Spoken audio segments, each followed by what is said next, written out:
taking a critical look at the gaming news of the week. This is Augmented Reality, presented by the Triple S League. What is up, everybody? Welcome to the Augmented Reality Podcast, your source for news, leaks, and insights about games and the gaming industry. It's April 9th, 2019. It's the Tuesday edition of the show, and we've got an exciting show for you today, so definitely stick around for that. Slam that like button, slam that sub button, and look forward to some question and answer that we did with Chris Avellone. Actually, we are going to be starting off with that today. But first, my name is Asheninity, and I'm here as always with Obsidian. How you doing, sir? I'm doing well. Today is going to be a fun day. We've got lots of info queued up, and we've got a great interview with Chris queued up. Yeah, so we reached out to him last week, and he was incredibly kind enough to actually take the time to get back to us with answers to some of our questions. And so that was really exciting for us, and so we've got them all queued up. We're going to post the questions and answers on the screen as well. So if you're watching Chris, on YouTube, Chris, like we were debating whether or not to use a picture of Chris in the thumbnail today. However, Chris is a pretty private person when it comes to photographs, and also when most of his interviews are conducted, or most of the info that he relays is conveyed through email. He's not a huge camera person. I think he's not somebody who loves the limelight, so to speak. So yes, he's not going to be, his voice isn't going to be on the show, but his answers are going to be. And for those of you who are wondering if it's for sure Chris, well, he did like and reply on Twitter. So yeah, actually, if you look at the screen right now, you will see one of our very excited Twitter followers, who's actually I see in the chat right now, but Katriox had replied to our post last week announcing that we had this interview going on, and it was liked by the official Chris Avellone account. So he was pretty excited about that on our Discord later. But there's the screenshot. Wasn't sure if we'd need that to give verification for this or not, but anyway, re-emphasize. I did have somebody who reached out and said BS, and I was like, well, we always get a few of those. So. We always get a few of those. Well, it's funny. It's funny because we're so well connected. Some people just don't believe that we're as well connected as we are. But once again, we do not BS around here. So, if you're listening live today, please say hello in the live chat. Send us your questions and comments there as well. We'll read and respond to as many as we can throughout the podcast. And don't forget to slam that like button. It likes it rough, and it tells us and YouTube that you appreciate this content. If you're listening after the fact on one of the audio-only platforms, that would be SoundCloud, Spotify, or iTunes, we're glad you're here as well. We appreciate your likes and follows. It does take us a day or two to get the podcast up to the audio platforms. So if you want to get the latest info sooner, we encourage you to hit the link in the description to subscribe to the Triple S League YouTube channel. All right. Lots of people in chat today. Whisper803, Dark Hollow. Hello, everybody. Respect my chicken boop. Hi there. We will bring you the Avellone right away. Danny Boy, Katriox, Sword Sister, Minty66, Blunt Man, and I'm going to repeat some of these, I'm sure, one of these days. Starbuck United says, hello, longtime lurker, checking in. Just wanted to say howdy to everyone while I'm listening to the podcast. Well, welcome. Glad you like us enough to stick around in the background, and thanks for saying hello today. Really appreciate that. Reticulum says, ice hockey, my favorite podcast, and a cold beer, what a life. You are way too kind. How this is your favorite podcast is beyond me, but we really appreciate that. Niv Aussie, Darth Raver, nice to see you too, and the Neon Arcade is in the chat. Of course, every Sunday now we are doing a community podcast with Neon Arcade, Last Known Meal, and the Mad Queen Show about Cyberpunk 2077. So if you're into that, it's rotating around the 4 different channels, so those 3 channels and ours. Do you know which channel it's on this coming Sunday? Saib? It is on the Neon. It's on the Neon Show. It's on Neon Arcade's channel. What do you know? All right. Well, his name's right there. You can check out his channel, and we will be. Now this is going to come to a surprise to Neon because I haven't run it past him yet. But we are going to be trying to, as hard as we can, to also be streaming it out to D Live this week as well. Because there's this big event going on the Sunday on that day as well. So we're gonna be doing that as well. So if you have a D Live account, We haven't got ours set up publicly yet, but it's on its way, and everything will be up and running hopefully ish by that day, and then we're gonna try and get a couple of other people over there as well. So it's it just got announced just recently. They're doing a big kickoff event. PewDiePie's giving away a bunch of money and some other stuff, so it's a great opportunity to try and get that out there, because this is something that I really like the way that they're setting up DLive. Its power structure is basically in the hands of the people who put content on the site, and that is something that is super cool and super needed, especially in this with all the stuff that's been going on constantly, with all the issues that we've run into, with all of the stuff that happens nonstop. It's nice to see that somebody out there is making an effort to go, you know what, best place for this power structure to be is in the hands of the people who make it. So so it's not, again, nothing is perfect in this day and age, but this is a great step in the right direction, and so we're looking forward to that. Absolutely.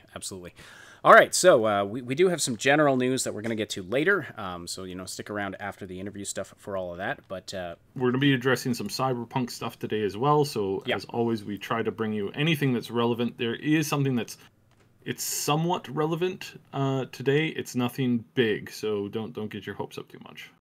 But it is relevant, and we're going to be addressing it. So, but there is some big news that affects gaming news, so we'll be diving into that. But anyway, we're going to start off with what you all came here for, of course, which is, I believe, Obsidian singing opera. Actually, yes, of course. No. Chris Avellone. We, as I said, we reached out to him. He was incredibly kind enough to take some time to give us some, and he gave us some pretty in-depth answers to our questions. And so, like Saib said, he's a very private person, so we conducted this by email, but we've got his questions and answers. But who knows? I mean, if this goes well, and if he likes what we did on the show, maybe we'd be able to talk him into actually being on the podcast at some point. That would be fantastic. I would love to actually talk to the guy. He's, of course, been involved in many games that many of you are familiar with. I know we have a lot of Chris Avellone fans in our audience, and so a lot of you were quite excited when we told you that we had an interview with him. But anyway, so we asked him a number of questions, and we'll just dive into this here. The questions and answers are going to be up on your screen. So, first question we asked him was about game narratives, because of course he's a big game writer. How important are deep narratives? Actually, let's just give the background on it real quick. I'm going to run through what he's worked on, mostly as a designer, senior designer, writer, and especially recently, he's been doing some advisor work as well. But his two biggest things have been designer, as mostly in his early career. Since then, he's done pretty much nothing but writing and narrative control. So, started way back in 1996, would be Conquest of the New World. Moving through the years, he worked on Starfleet Academy. He worked on Descent to the Undermountain, Fallout 2, Planescape Tournament. He worked on Icewind Dale, the expansion, Baldur's Gate, Icewind Dale 2, Lionheart, Baldur's Gate 2, Van Buren. For those of you who know that's the Fallout 3 that never was completed. It was like kind of like halfway completed. Then there's Champions of Noroth, Star Wars: The Old Republic 2, Neverwinter Nights 2, Alpha Protocol, Fallout New Vegas, FTL, Wasteland 2, Pillars of Eternity, Tyranny, Torment, Prey, Divinity, Original Sin 2, Into the Breach, Pathfinder, Omen Sight, Degrees of Separation. Yeah, so there's some upcoming games that he's... Yes, now I'm into the upcoming stuff. Star Wars Jedi: The Fallen Order, Vampire the Masquerade 2, System Shock, Aloha, Champions of the Four Kingdoms. That's not Aloha. I think it's Alaloth. Alaloth, yeah. Burden of Command and Dying Light 2. Now, obviously, he can't talk are not released yet. And as far as Vampire the Masquerade, System Shock, Dying Light 2, and the other games that are a little less well known. These games have been announced. There's some content that's been put out there. He's still not allowed to talk about any of the stuff that we haven't seen yet. So please bear that in mind. We're not going to be giving any of that kind of info. It's not even something that we really asked about, because it's really rude to say, hey, can you talk about something that you know that they can't talk about, or try to squeeze something out of them that kind of like at a gotcha moment to say, ha, this is here. I can tell you from other sources and other information, little bits about especially Dying Light 2 and Vampire the Masquerade a little bit. System Shock is currently in trouble, but it's not down and out yet. It's just they've run into some financial issues. He was the writer for it. He's not like a full-time employed employee at I think it's Night Drive Studios. So what's happening there is concerning, of course, and we hope that they pull through and they're actually able to publish the game. It does look really good. I've seen a little bit of it, and it's looking great. But they are kind of in a bit of a financial bind. Hopefully they can work through that, because the game is it's really close to done, and it would just be awful to see that kind of run into a wall. So anyways, that's the history of what he's worked on, which is basically, if you're a longtime gamer in like the narrative world, you've played at least one of those titles, and most likely more than one. Minty sums it up well here. So you're telling me he was part of all the best RPGs of all time? Yes, absolutely. Mohit Kumar is asking, is Chris involved with the new Divinity game? Do you know? The new Divinity game, which is the one that was just announced, which I had been waiting for quite a while, is basically like, it's Divinity Original Sin 2, that combat combined with basically a format for this new game is basically going to be very, very similar to XCOM. It's going to be you traveling around the world to different places, taking on different missions, completing them, actively pushing to complete a new kind of like mainline thing.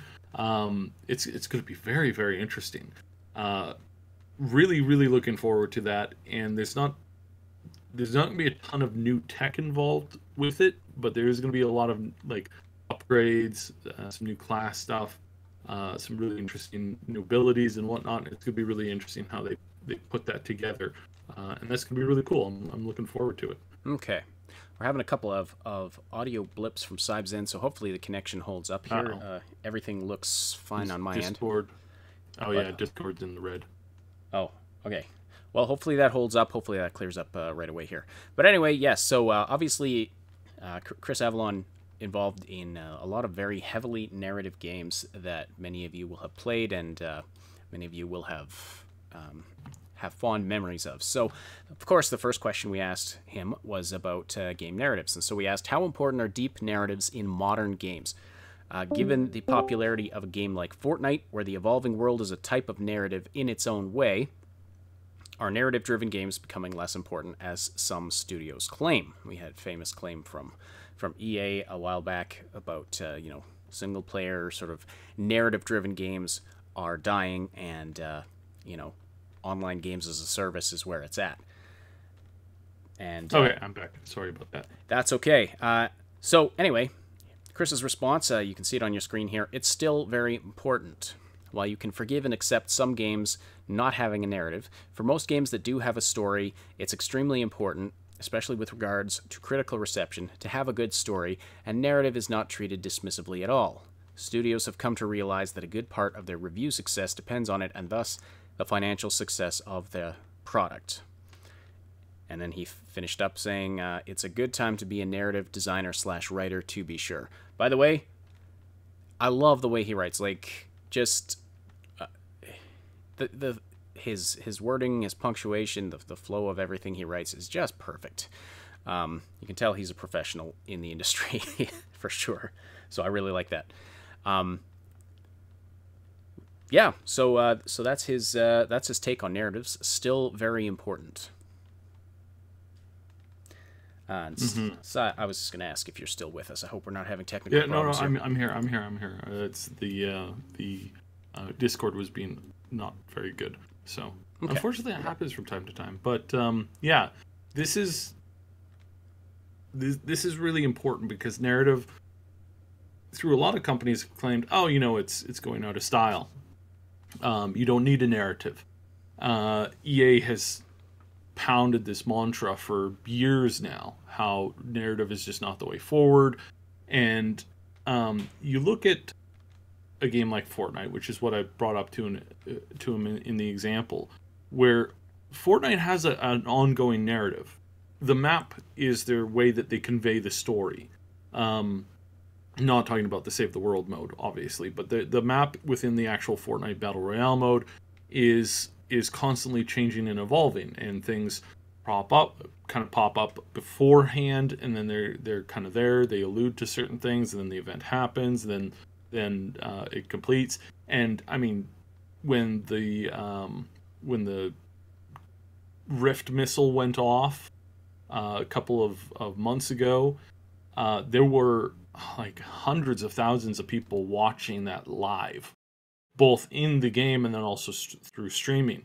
And it was huge.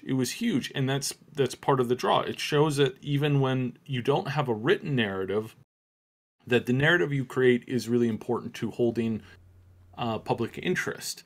And if we do a quick observation, we can look at Apex Legends and we can look at Fortnite, and we can look at that and we can say, Apex has really gone down in the last, it's taken a steep nosedive. It's still somewhat popular, but it's taken a steep nosedive because there wasn't any narrative really that was progressing at the same rate that what Fortnite was doing. And obviously, Epic is just a much larger beast than what that studio can produce.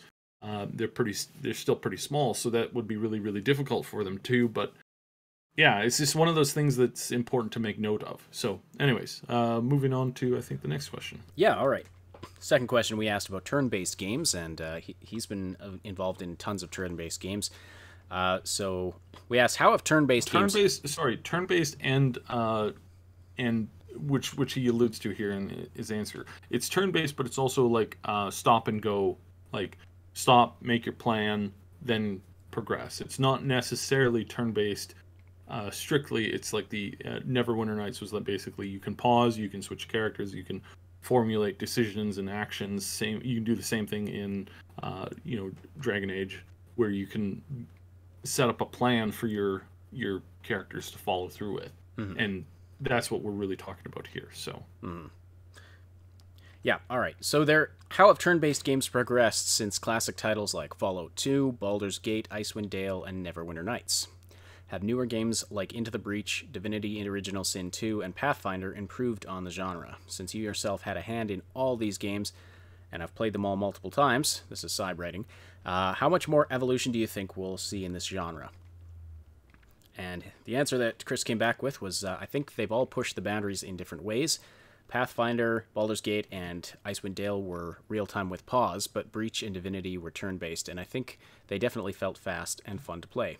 As far as evolution goes, I think the engine for Divinity was extremely impressive.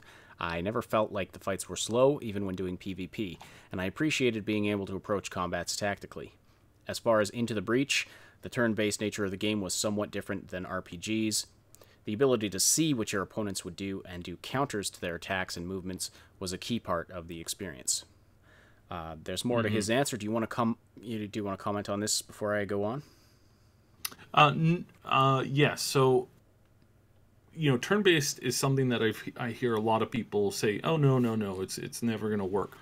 And I've brought up the example before, where there was a couple people who advised the people who had gotten their hands on the Jagged Alliance IP, and this was right before and during the process that the XCOM series was also being revived, and they were told by analysts, me included, and a couple other people, to make a turn-based combat system.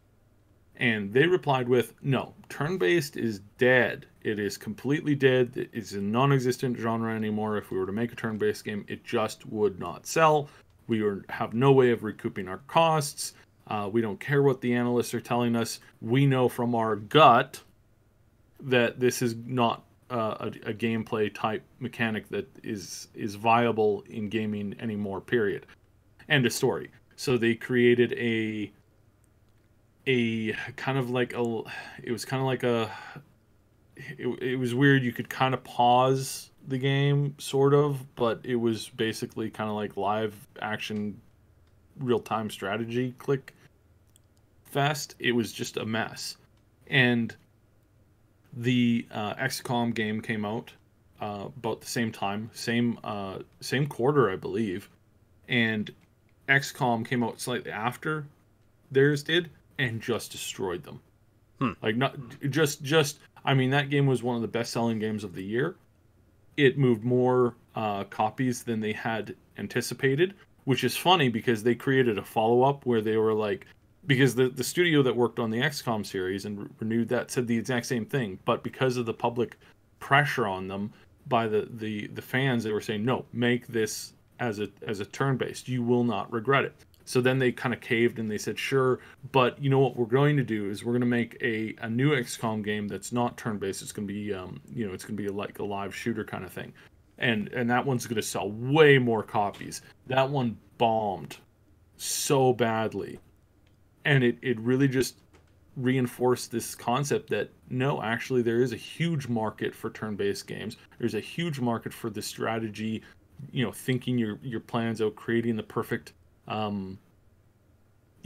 creating the perfect fight where it's like you could take out an entire team with firing as few shots as you possibly can, and the harder that it is to do that, the more that game is liked. I mean, the first XCOM, the re-release, the new one, was so brutal. You lost so many soldiers. It's like, if you're like me and like some other people, sometimes you get in and you kind of name characters after people that you know.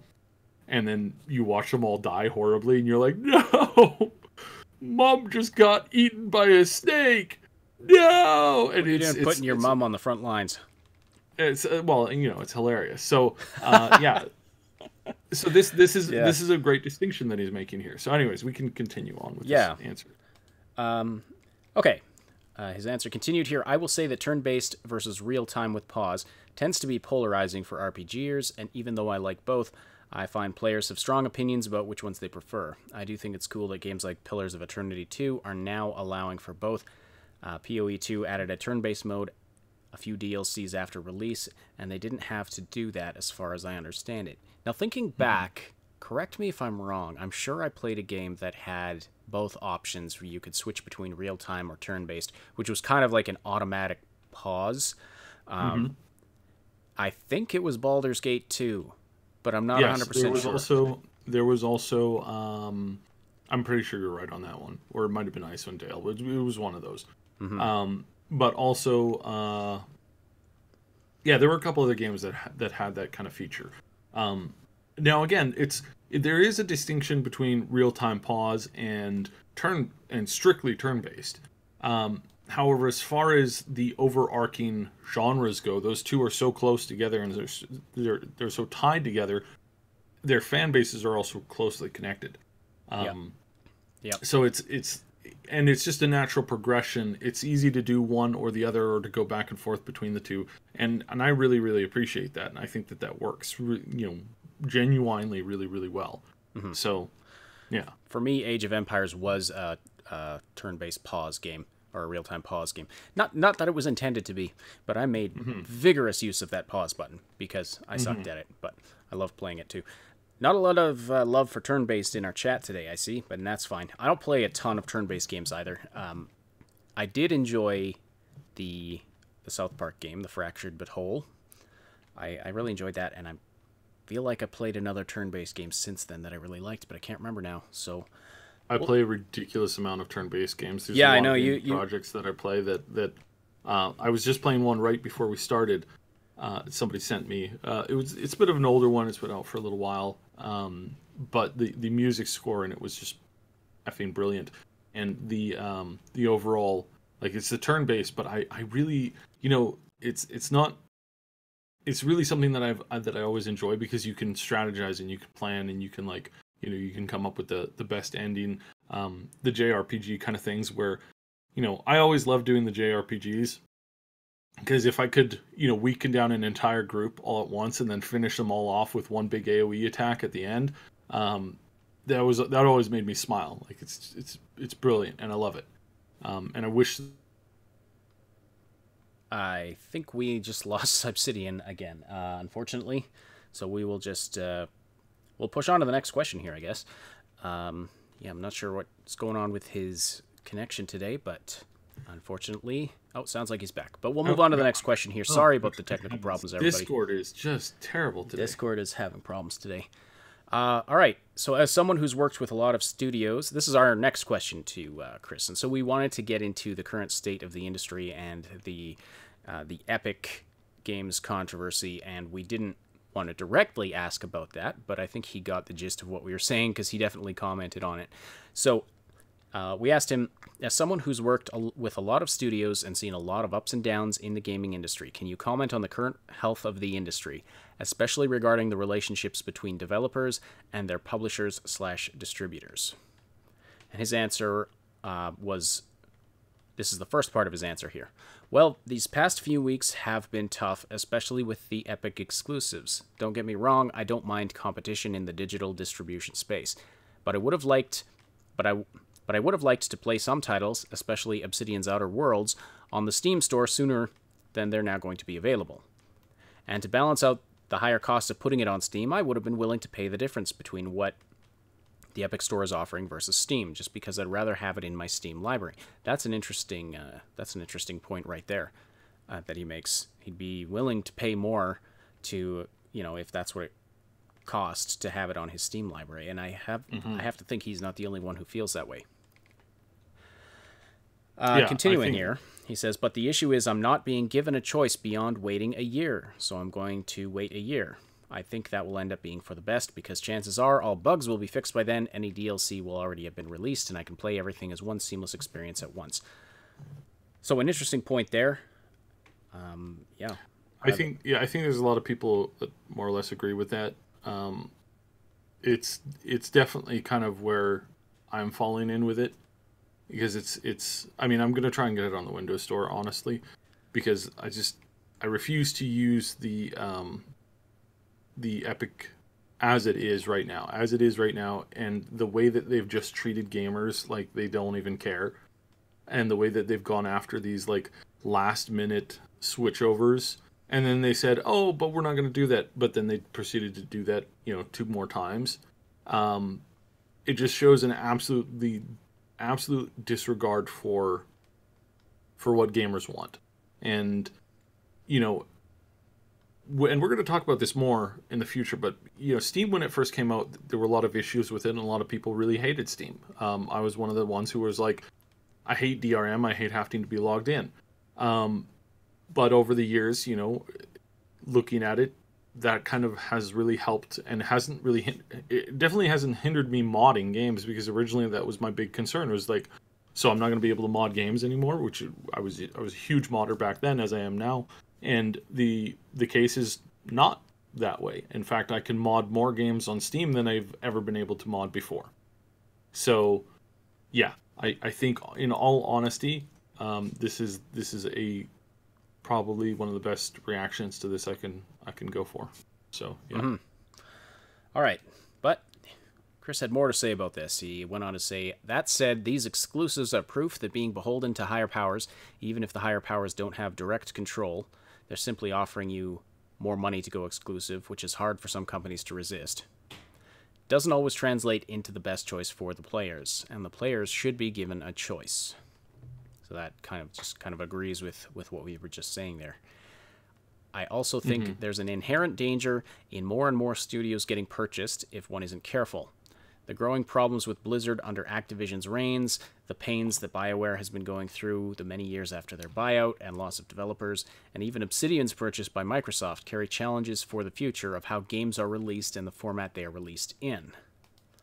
With Microsoft, I think Game Pass offers a distinct advantage, however, and it seems to have resonated well with players, who are well aware of the great deal they're getting on games. The question becomes is if Microsoft can feed the beast, something that even Netflix has found itself being challenged with. They have to buy and create more and more content, which will only get worse if exclusives to other stores persist in the years to come. You know what's really bugging me about Netflix these days is that there's never anything on there that I actually want to watch anymore. Oh, I have some news about that. So it appears as if Discovery and even the Picard series is up in the air at the moment. Okay. Especially the Discovery series for Star Trek.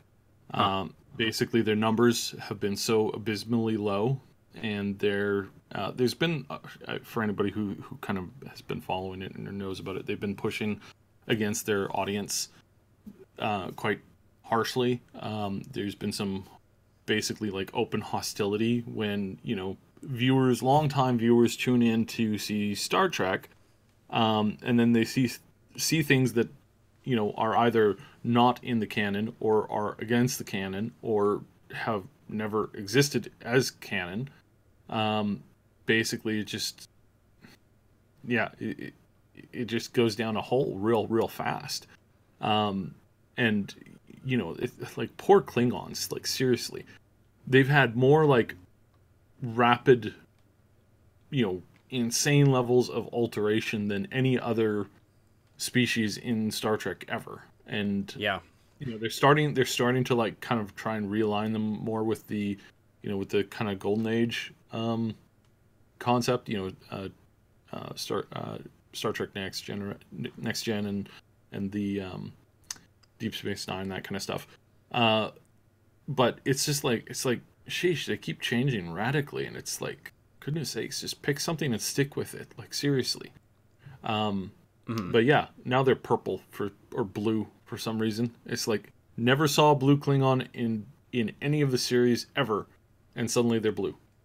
Okay, it's really weird. I thought that what they did with the Romulans in the in the new remake movies was weird, but yeah. Like, why are you changing things? There's a long established canon. Keeps getting worse. People hate it when you mess with the canon and the style of their long established, things that they're fans of. It's just a bad idea. Anyway, that's, I wonder who could have seen that coming.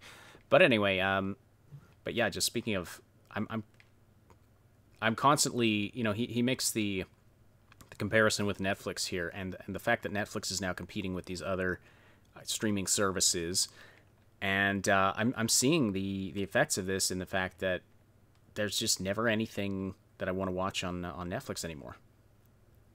Like, movies I want to see right now, John Wick 2 and the new Jurassic World movie. Those are like the two movies I've been looking for a long time to just appear somewhere where I can watch them. And they're nowhere. Meanwhile, my wife and I are really enjoying going through all the Marvel movies. She hasn't seen a lot of the older ones, and so we're kind of going through those before Endgame comes out. So we go to watch the Iron Man movies. They only have Iron Man 2, not 1 and not 3. I'm like, what the heck is going on here? What are you doing, Netflix? This doesn't make any sense. So I'm kind of dreading Disney having their own streaming service. But anyway, that's kind of a side rant. So, so could this potentially start happening in games? And is that going to be a problem? Are we going to, in the future, wind up, being subscribed to a bunch of different subscription services to get access to things? Well, we don't want to, and no, we don't. We don't. That's Chris's point here, is that that's not something that we want. So, anyways, I think enough developers recognize that, or enough publishers to recognize that. Still, it seems to be the rival storefronts seem to be the way that we're going, rather than rival subscriptions. But I mean, that's not great either, as we're seeing. I mean, it could be good, and there's some developer software in the chat is pointing out some of the problems with Steam. And we agree. We agree that Steam is far from perfect. They probably do need some good competition in order to get better. But Epic is not providing good competition. Epic is just ticking everybody off. So, anything more on that before we move on to the next question? No, let's move on to the next question. Okay. So, we asked Chris any insights into the future of games in areas such as tech, story, or creation methods. How long before we're playing in full dive VR or a holodeck from Star Trek? Speak of the devil. I always loved the holodeck episodes on Star Trek Next Generation when I was a kid. Those were my favorite. I thought they were so cool, and now we're getting close to something similar. Anyway, so Chris says, can't be soon enough, in my opinion. From working on VR titles, the amount of additional inputs, such as eye tracking or gestures, you can use in the dialogues can really make them come alive and transcend some of the limitations of a classic RPG's dialogue wheel and talking heads. So he's looking at it from the perspective of a story writer, an RPG writer here, and saying, you can do more than just select an input. You can have the people you're talking to when you're in dialogue in a game respond to the direction you're looking or the gestures you make. I had never even considered that before, but that's such a cool idea that, they see your hand going towards your gun belt and they get all defensive, or you're looking around at everything else and they're like, why are you ignoring me, or something like that. That would be a really cool thing to bring into a lot of games. Mm-hmm. So, any further thoughts on that? I know you are quite quite interested into in this whole direction of VR, AR, and everything like that. So, what do you? Yeah, the tech is we can see where it's progressing, and it is progressing in a good direction. And we were kind of worried that it might crash after the most recent push. However, that's not the case. It's been slowly. It had kind of a spike, and then it had a significant drop, but now it's gotten into a pattern of slow, constant progression. So constantly moving up and forward. That's what we want to see, because that's what's going to fuel techs like deep dive, like full dive, deep dive, or any type of hollow technology that we get in the future. That technology is all building on the foundation that we see getting set in place right now. So as long as this continues to happen, it continues to progress well, then I think it's gonna see it. To answer a quick question, Avellone is not a tech person, no, but he's in an industry surrounded with some of the best tech in the field, and he's not a stranger to any of the technical work that goes into it. I mean, he used to be a programmer and coder, for crying out loud. So he's got that background. He knows what he's doing. Lead designer and creative designer. That kind of stuff is something that you don't become a senior or a lead designer by not understanding the technology. You have to have a really good grasp on what your team can produce in order for you to have that role, and then also to do it very successfully. And we can look at a lot of the games on here and confirm that yes, he absolutely, he was one of the lead designers on Fallout 2, so he knows what he's doing. But moving on. All right. So next we ask, what are your thoughts on the argument over first-person perspective versus third-person perspective in games? What is your personal preference between the two? Considering that first-person perspective can cause motion sickness for 5 to 25% of the player base, depending on depth of field, refresh rate, etc., should devs consider it an accessibility issue when making the decision about camera perspective? So Chris says, I prefer third person because I like seeing my character. I'd argue for games involving cover or stealth, third person tends to make those mechanics easier. In addition, if the franchise is more specific in its gameplay, example, lightsaber fights, then those game mechanics may dictate the needed perspective as well. It's difficult to do a proper lightsaber duel in first person versus third person, for example. I completely agree with that. There's some games third person is absolutely necessary to make any sense. First person perspective, at that percentage of people being affected, it's definitely worth examining. I know the Fallout games have managed to do switching between first and third person, but the mechanics of the games don't hamstring combat based on those perspectives, so it's easier for them to allow for both options. So, So there you go. He prefers third person because he likes seeing his character very similar to you, Saib. And there's definitely an argument to be made there. There's definitely, especially in games where you're customizing your character, you want to actually be able to see your character. That definitely makes sense. And again, in certain types of combat, certain types of gameplay, you absolutely want to be able to see. Well, it also has to do with like immersion. Like, I cannot be immersed into a game where I'm in first person. I just can't be, because first person to me means peripheral vision, and it means, full sensation of the body that you're walking around in. Neither of those things exist when you're playing a first person game, so it's not a true first person game. And the concept that it is just like, it's not for me. So as far as that kind of thing goes, that's what my point has always been. It's like if you don't have peripheral vision, then you're not really seeing what you're seeing. It's like those horror movies or games, mostly it's the movies, where it's like, something like a pop-up scare or something, whereas like if you were actually the person actually standing there, you don't have this tunnel vision where your vision is like confined to a like, basically, like, I don't know how other people see, but I'm going to assume that most people have like some sense of peripheral vision and can always see stuff around them in that case. And it's just silly how it's put across. And I think, so for me, from my personal perspective, I don't get it. I get why a lot of people like it, in the general sense of like, it's popular and maintains a following. So, that's completely acceptable. But as far as like the general gist of it, I don't understand why it's a thing. Well, I would agree that it's not exactly true to life. You do sacrifice. You don't have some peripheral vision, things like that. But for some games, I find it really, really works. Like the Dishonored games, I would have a hard time imagining those in third person. Perhaps that's because they are first person, and so that's what I'm used to with that. I don't know, could very well be. But there's some games that do seem better suited to first person. But a game like I've been playing through Sekiro, as I've mentioned, and it's hard to imagine that one as a first person game.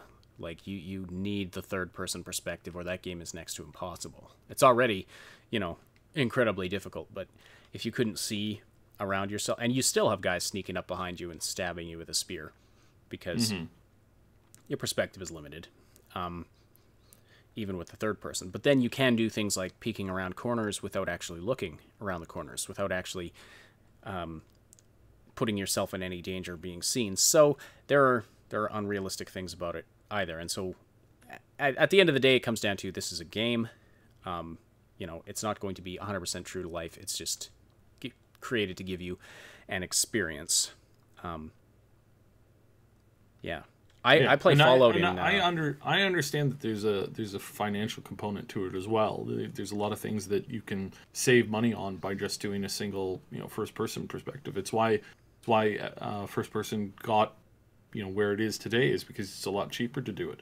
Third person's a lot more expensive. It's a lot more time. There's a lot more time involved. However, when you get to some of these engines that can just do it by just basically flipping a switch, and you have that you have this in Cyberpunk 2077. There is basically a button that you can press within the code of the game to allow a third-person camera. It's there. It's existed because they've had it in previous games. The same is also said for any game that's built within the Unreal Engine. Any game built in the Unreal Engine, unless you are hard coding it to be a first-person perspective only, but if it's in a 3D world with a 3D character model that you're controlling, again, that's a simple press of the button. And any of these games, like we see with both of these titles that I just mentioned, they have third-person driving in it. It's just a button. And if it's just a button, maybe they should incorporate that as a choice to the gamer instead. And that's what I constantly, want. And it's different when you're working with an engine where you don't have that third-person camera at all. and it's a lot harder to do. It's a lot harder to add in because you actually have to like code it, and then you have to set up camera angles and rules and floating stuff, and then you have to animate the main character and all this kind of stuff. And yeah, that kind of comes in and definitely plays with the difficulty of it. But I say that's the best option is where you are able to give people a choice. I always play Fallout in first person, playing Fallout 3, Fallout 4. I play it in first person. I know you play it in third person. Skyrim. Mostly, I swap back and forth between first person and third person. And this is interesting. Let's talk about motion sickness. In Skyrim, I have real head tracking and real vision set up. And what you do is you go into the character's head. So when you're in first person, you're actually in first person. So if you have like hair bangs that come down in front of the character's face, you see those bangs in front of you. Like, you know, you're looking through the hair of the character, which can get really distracting from times, which is why I don't have bangs in real life, because that would drive me mental. But it's nothing I do for more than 5-10 seconds at a time. You know, especially the only times that I'll do it for sure is when I'm going in to make a longbow shot, because then that's where suddenly that immersive feeling takes hold and really improves upon it. And then when you're like talking to some characters, it's nice to do that. But for the most part, it's like 80%, 90% of the game is in third person easily. Yeah. And that 10% is just there for a handful of scenarios where I like seeing it from that perspective of the character, and it's interesting to kind of see what they're seeing. But again, because there's no peripheral vision and there's a bunch of other things that you're not experiencing at the same time, it kind of falls through. But anyways, Kingdom Come Deliverance was like that. I equipped a really protective helmet at one point, and then flipped back to gameplay, and the helmet's actually in your camera view, and all you can see through are these two little eye holes. And I was like, screw this. Holy crap. That's one game that I might have chosen third person if given the choice. Now you understand what Knights had to go through back in the day. Exactly. So, all right. And then to round out our questions to Chris Avellone, we asked, what 3 games, not including games you worked on, would you bring on a 5-year space flight to stave off boredom? And his answer was Faster Than Light, Into the Breach, and Darkest Dungeon. None of which I've played. So Darkest Dungeon is so brutal. It's one of those games where it's like, and I have a hard time playing it because I do not like losing characters at all, period. I had to quit the first time when I got into XCOM, the newer series, the 2 new ones. I started playing them, would lose 1 or 2 characters, like, nope, gonna figure out how to do this perfectly. And so I have not finished XCOM 2 yet. I got stuck and then I got distracted with a whole bunch of other workload stuff. But I got about 60% through the game, had not lost a single soldier. Got completed the first one without losing a single soldier. And not relying on save and loads, like not relying on that. Going through mostly and just going as carefully and as tactfully as I can. And it's possible, you can do it. But it comes to a lot of, like, you know, being absolutely prepared, and having as few surprises as you can, and whatnot. So it's difficult. It's really difficult. But I hate that. In Darkest Dungeon, it's like your characters are so throwaway, it's ridiculous, and I hate that so much. I was like, do you make your mom a character in that one too? No, and I was joking about that, obviously. No, I usually create a character who's near and dear to me, and then I kind of work with that. But the throwaway mechanics of that, which really sucks, because I really enjoy that game and I like the play style. And I do play it, but I mod it heavily to give a little bit more power to the characters, and then to give a little bit more survivability to them, and then make it so that I can actually play through with my team of people that I really want. Right.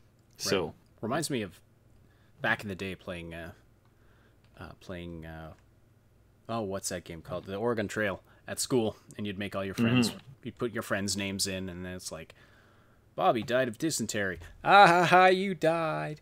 Yeah, that was good times. Yeah, I remember having that too. It was something that I hated the concept of it, because it's like, oh, I don't want to lose my character, and that in most games where it forces you to like lose a character, it's you know, a lot of games I don't finish if I'm presented with that. It's like it has to be a really good game for me to keep playing. If I lose, especially if I lose my character to something that's totally avoidable in the confines of a cutscene, it's like you're super badass until you get to a cutscene in which you fall for something where it's like, well, I could have prevented that. It's like, sheesh. Yeah, yeah, that bugs me too when that happens. I hate that stuff where it forces you to fail within the confines of like their story. I've been messing around with some with one or two indie games right now where it's like they try and throw this stuff at you to make you lose and to make your characters die off, and it's like I replied to the developer, I'm like, give me more choices so that I can prevent this stuff from happening, because trust me, if I was in this situation, I would have figured out how to kill somebody that was, a threat to me at this point, way before this happened. Yeah, it's like, I mean, there's something to be said for, a story involving loss and have things that you're not necessarily going to anticipate seeing them coming, but yeah, I mean, I see where you're going with that as well. But anyway, so I'm not going to get political here, but there is some quotes from a particular person that I really, really, really admire. General Mad Dog Mattis. He has a lot of really, really funny quotes. Like one of them is like, smile, be nice, and have a plan to kill everybody at all times. And that's like, when I'm playing these games, it's like, yeah, here's the quote: be polite, be professional, but have a plan to kill everybody that you meet at all times.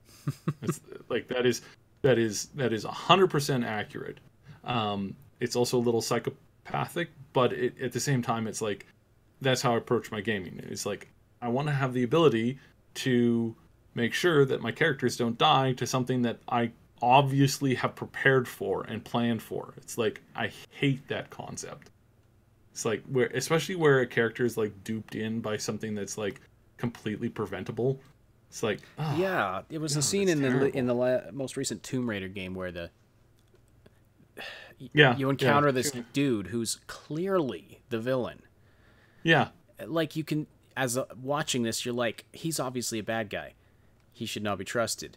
And lo and behold, he turns out to be a bad guy. No surprise to anybody. But the characters in the scene are like, they're all shocked by it. It's we'll like, trust him. It's like, yeah, really? It's like, come on, don't do that to me.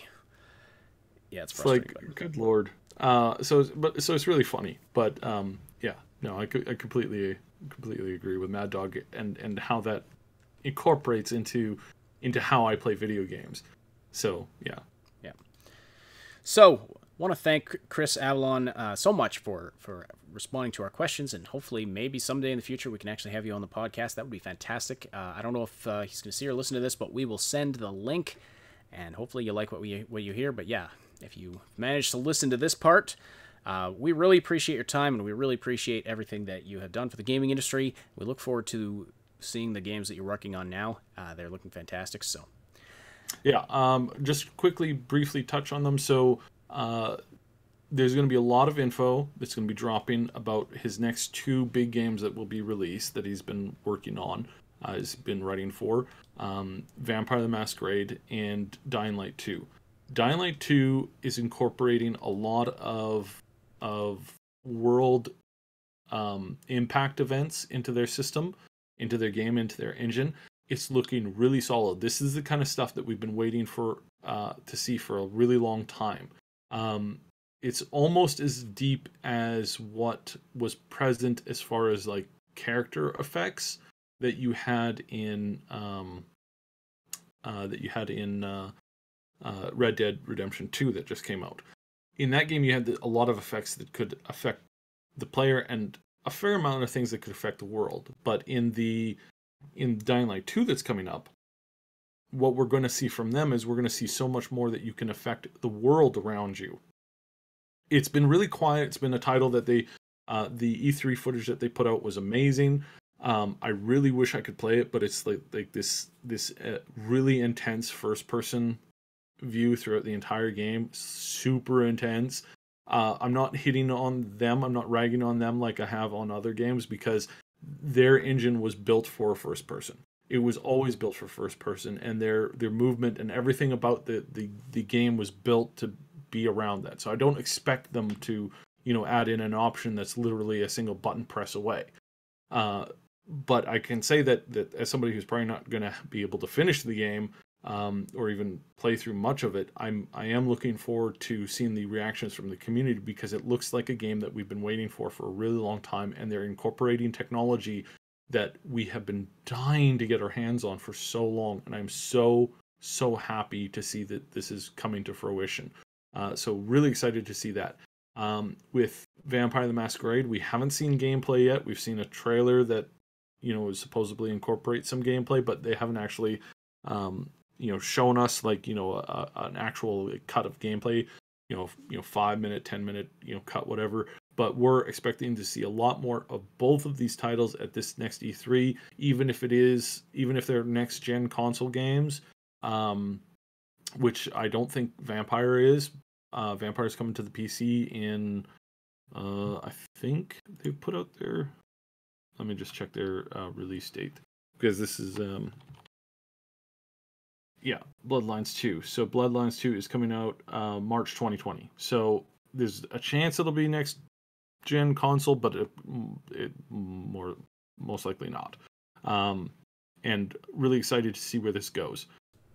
Lots of really good screen grabs that you can see already. Lots of really cool, like how they've done the first person again. It's pretty cool. I'm really hoping for a third person cam. I haven't seen or heard a confirmation on that yet, so we hope. I hear rumors, but I haven't seen anything concrete been confirmed by the actual company making the game yet. It's been lots of rumors, lots of like secondary confirmations, but nothing 100% settled by the actual company who's making the game. So right, we're gonna keep our eye on that.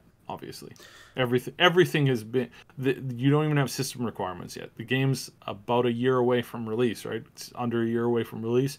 No minimum system requirements posted yet, which is kind of crazy, because you can currently pre-order it, going all the way up to well over $100 special purchase. So it's like, that's maybe that's you might too want to far in update that. advance. Yeah, just a suggestion, but we'll see.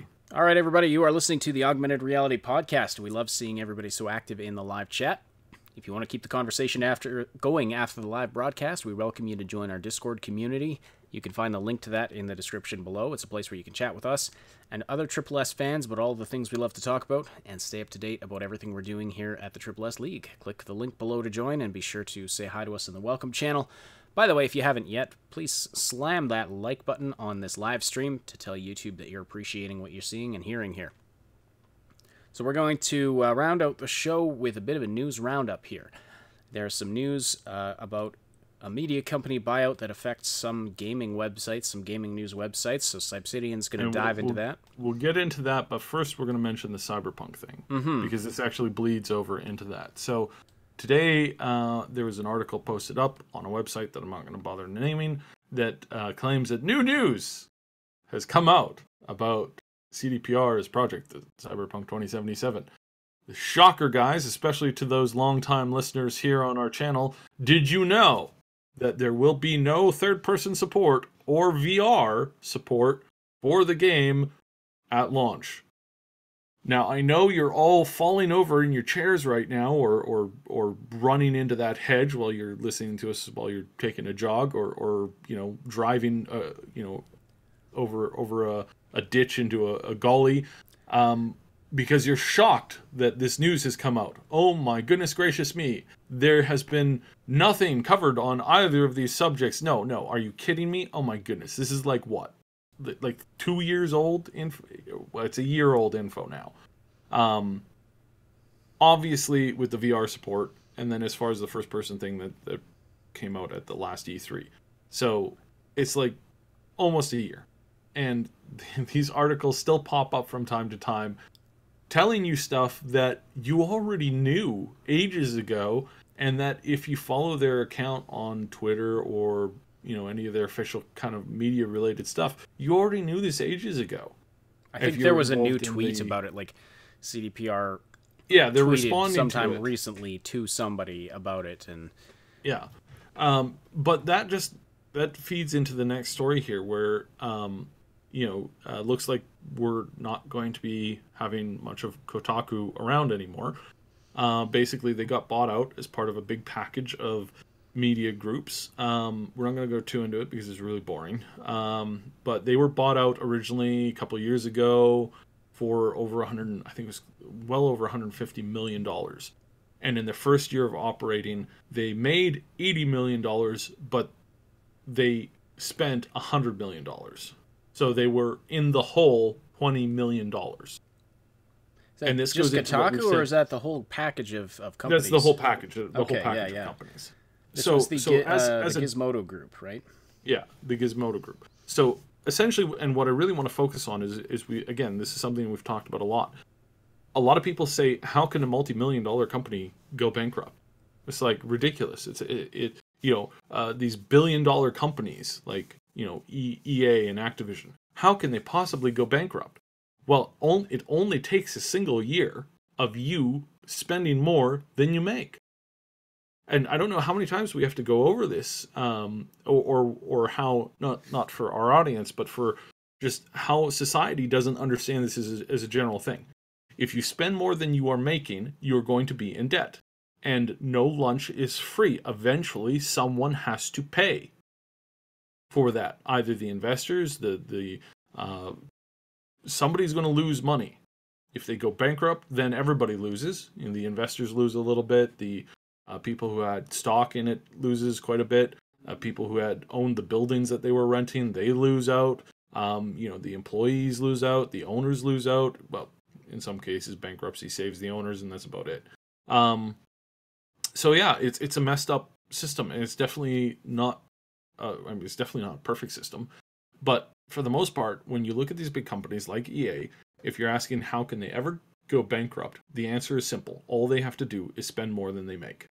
It doesn't matter if you're $1 trillion company. If you spend $1 more than you make, you're in debt, and you're at risk of losing everything.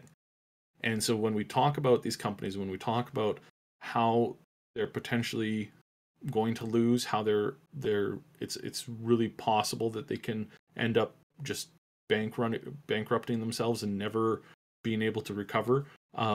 This is how it happens. And what we're seeing here is this is going to start affecting some of these media groups that we're more familiar with in this space. This also explains a couple of things. I was wondering why Jason's been pushing, Jason Schreier over at Kotaku has been pushing for basically trying to get as much media frenzy on his products, on his content as possible. He's really, really been pushing it for the last few months. And I've been really curious as to why he's been, he's really been working his butt off, and he's been putting out a lot of stories, and he's been really, really trying. Well, this explains it. Basically, he would have had a heads up that they were looking to sell the company. As one of the chief editors, he probably had a heads up a long time before most of the other employees did, and he knew this was coming. And so he's probably been pushing this so that he can guarantee that whether it's with whatever Kotaku is going to be in the future or with whatever company he gets his next job at, that they understand his value and his worth. And so that's more or less what I feel has been going on there. So overall, it's kind of interesting to keep your eye on this and see what's happening. But this kind of ties into the last story where these media companies, a lot of what they rely on is just recycled news. They just rely on posting something that you've heard, 3 or 4 times before, but in a new way, or with a light new spin. And you have people who are giving you news straight up from, Twitter and YouTube and Twitch and other things like that can give you the info faster, better, and more accurately. When it comes to Borderlands content and information, we were the first, period, to openly, first large YouTube channel, large-ish, that said, this is what you're going to get. And we were the first ones to do that, and we were spot on. And when you have people like us doing this that can sidestep an entire news agency that's worth $100 million, well, not, grouped in with its other sister companies, when we can outstep them, the age of the giant news organization is now, relegated to a subculture within the overarching culture that is the media wing. More independence, more people can get out there, post that, talk about it, get it out there and express it. So it's interesting. It's really interesting. Did we thank Andre for his donation? Andre Velasquez, thank you so much for the super chat donation. Really appreciate that. I did see that earlier, and I meant to bring it up, but Cy wouldn't shut up. Mess Meg makes a good point here. The story about Anthem was great, but he started to be a journalist too late. That rhymes, actually. But yeah, speaking about Jason Schreier there, yeah, absolutely. I've had my issues with him. I have issues with the way that he conducts his journalism. Sometimes it's good journalism, sometimes it's not. Sometimes it's very bad journalism. And just because you do one thing good doesn't immediately erase everything that you've done bad over the years, especially when you're in an industry where it's important to communicate clearly and to be honest and to speak with sincerity. So yeah. And it's tough, I mean, the biggest thing, like, because it's in a world, you can't always know 100%. It's always good to just test things, and like us, you just test the info that we put out. Is it accurate? Is it, how far can you trust something that goes on like that?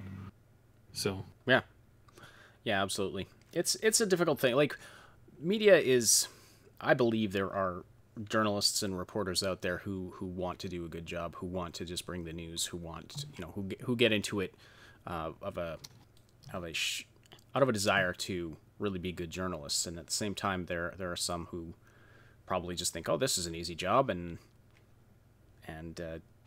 don't have that desire for objectivity. Even, Jason Schreier is on record saying that objectivity is a foolish thing to strive for, which is a disturbing thing to hear a journalist say. But when we criticize gaming media or journalists, it's tricky because we know that not all of them are bad, and not all outlets are bad. Not all of them are bad. Also, some people, the other thing that's important to remember is that people need to make money too. Like, as much as I'll rag on a website for posting the same info like 10 times, I'm not saying that should be banned. And I'm not saying that you should not trust somebody or even bother to show up at the website for it. They're honestly trying to make a living as well. It's just the way that they go about it in some of these cases is really, really scummy. And overall, it's like everybody should deserve to make an income at what they're doing and what they're good at. Well, the headline that I saw for this article was Cyberpunk 2077 has bad news for people on Twitter. And they knew when they wrote that it was going to get truncated, and all that some people were going to see is the Cyberpunk 2077 has bad news, and so people were going to click on that. Oh, the bad news is stuff that they told us a year ago, but still, somebody tweeted about it recently, so it's fresh news somehow. There's nothing wrong with doing a recap of news, but when you're trying to bait people in like that, it's I don't like that.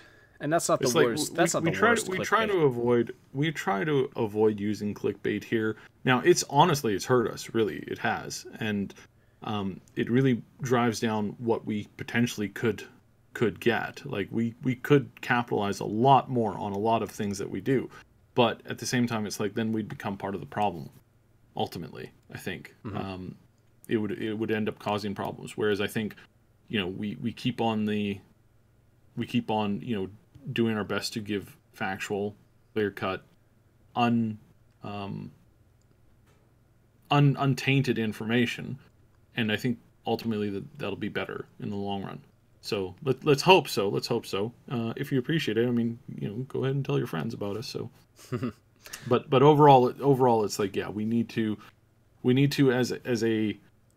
as a general group, we need to avoid this kind of stuff less, because what you end up doing is you just end up building a bunch of house of cards. And what we're going to see here, unfortunately, with Kotaku and The Onion, because The Onion is also in this deal, which is what we're going to see is we're going to see them, these house of cards that have been built around, not just them, but others that are in that pack that are more problematic than what these two have done.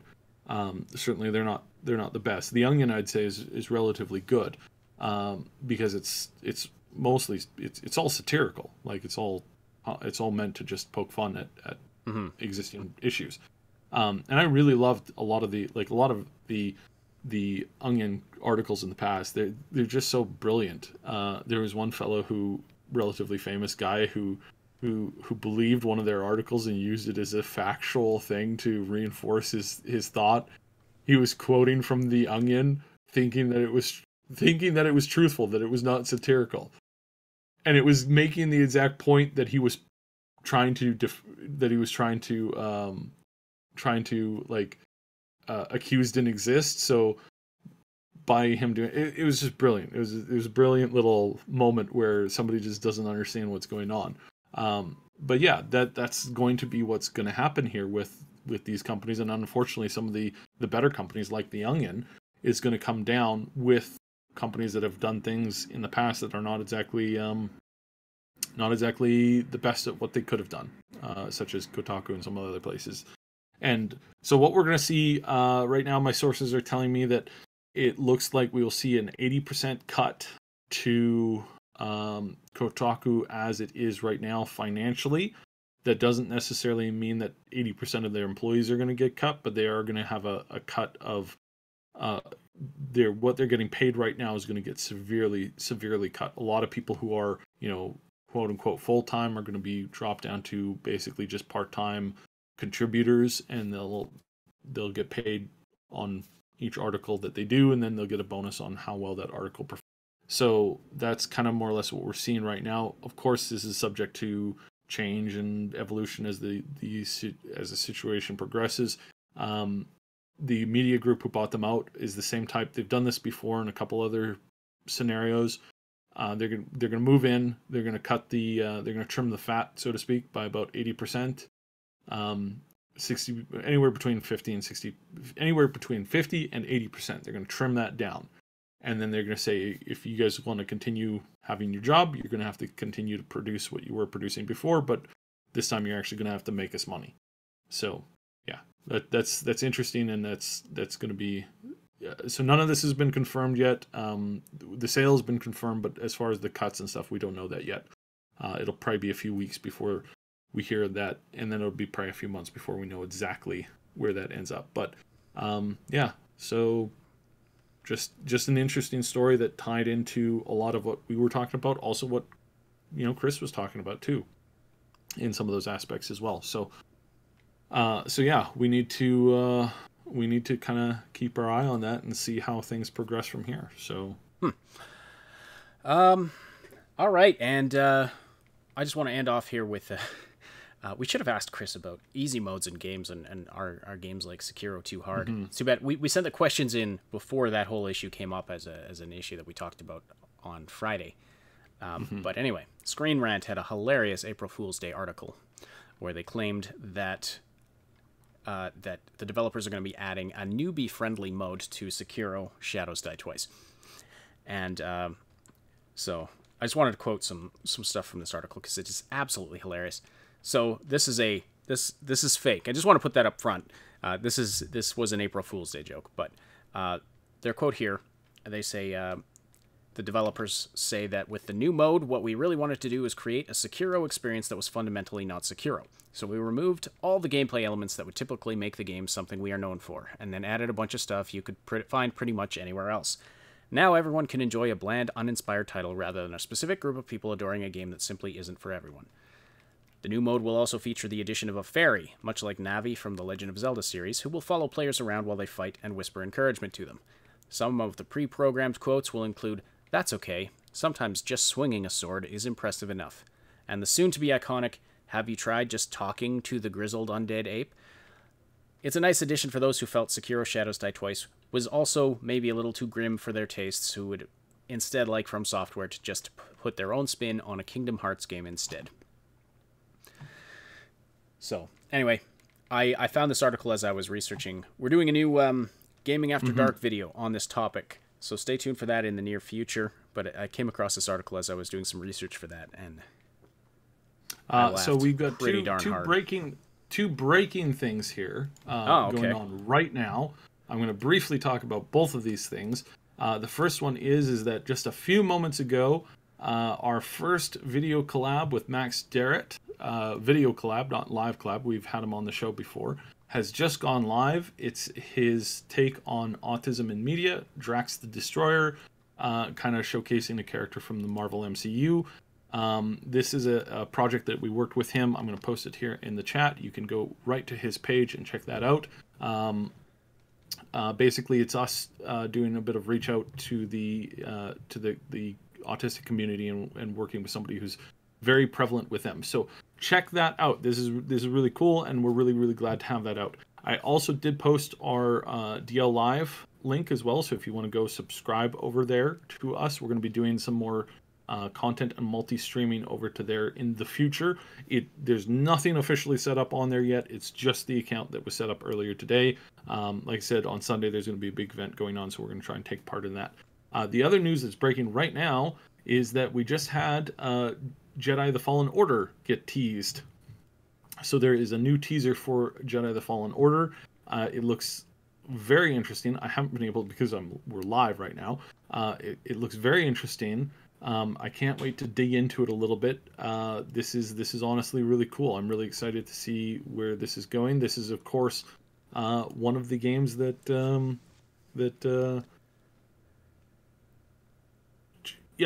this is one of the games that Chris Avellone has been working on. He was a writer helping over at Respawn with this. This is an EA product, unfortunately. But they have the contract now. However, Respawn is trying to do something good with this. If it brings us back to the days of the old Jedi Knight games, that would be fantastic. Yeah. That would be. And I can't state more. I cannot state enough that Electronic Arts with this Star Wars IP licensing deal has been terrible for Star Wars games. Before they had this deal, there was a Star Wars game out like pretty much every year, sometimes multiples a year, and a lot of them were really good. There were some, the Dark Knight / Jedi Knight series, not Dark Knight, Dark Forces. The Dark Forces series that evolved into the Jedi Knight series is one of my most favorite stories and genres to date. It's one of the best games.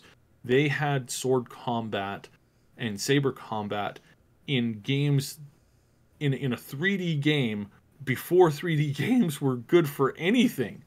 And it's still one of the best combat systems that exist today. You can, when you're playing a Jedi in Jedi Knight Academy, you can do things because the skill ceiling is so high that you cannot do in other games. In other games, you're limited by, a skill ceiling that's not it's kind of like mediocre at best. And I view kind of all shooters this way. So it's like whoever shoots and clicks first wins. In Jedi Knight Academy, you can do lightsaber duels, get into saber locks, fight off multiple opponents at once surrounding you by just mastering combos and moves that you cannot do in any other game that's been released in the last 5 to 10 years. It's ridiculous. It's insane. It's stupid that this was missed out on so much.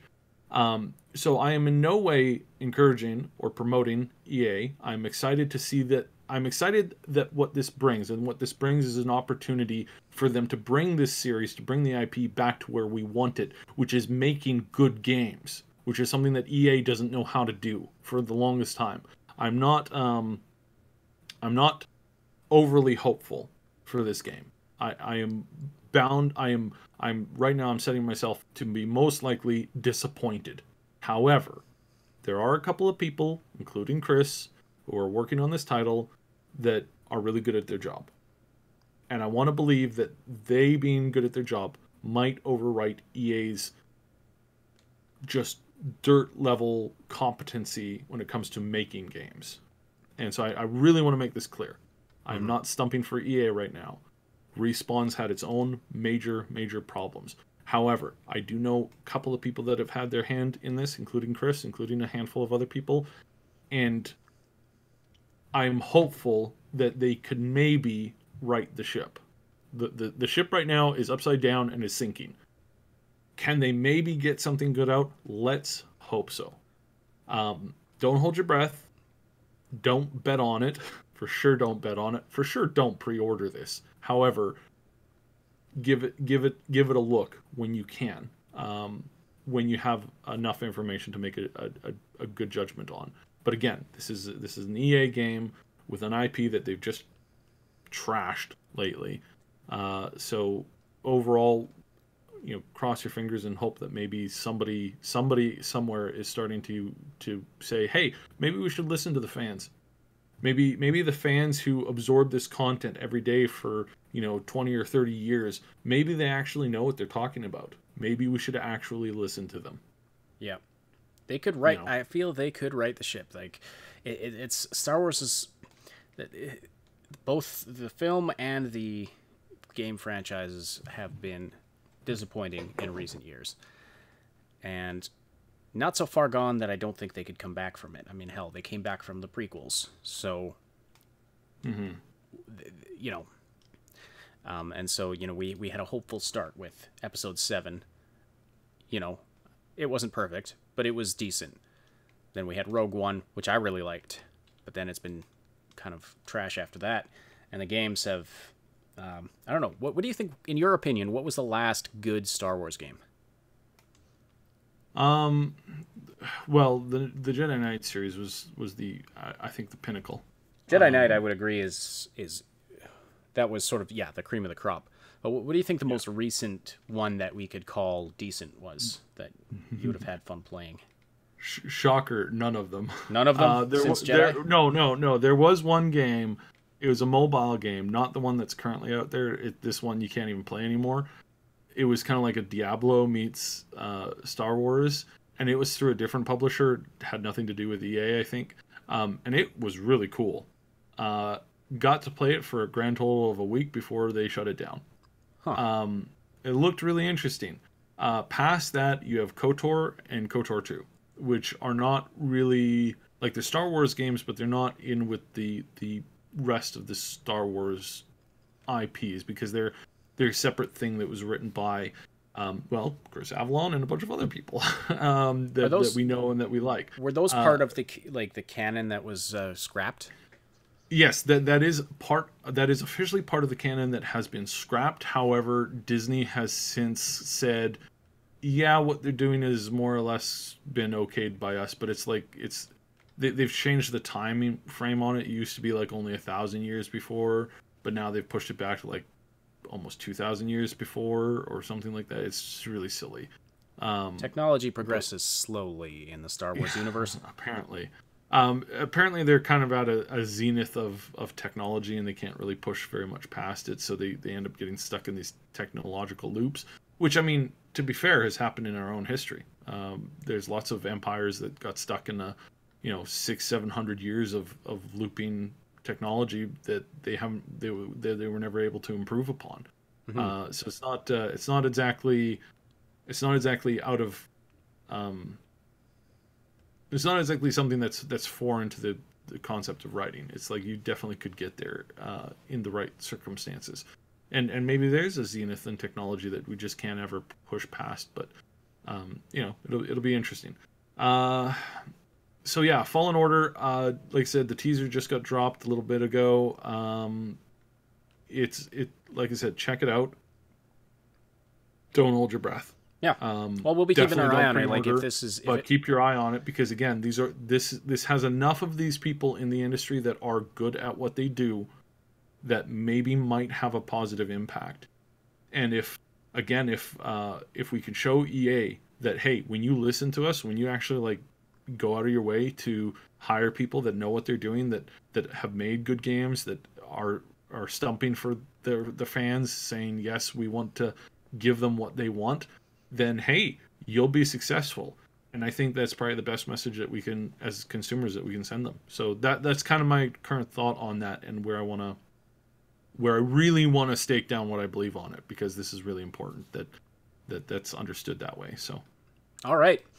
And that's the show for today. So thank you so much, everybody, for supporting this show, for listening through to the end, for the great conversation in the chat. Thank you especially to our Patreon supporters, Old Man Manson, and our anonymous supporters, our channel member, Captain Dammit, and Andre Velasquez for the generous super chat today.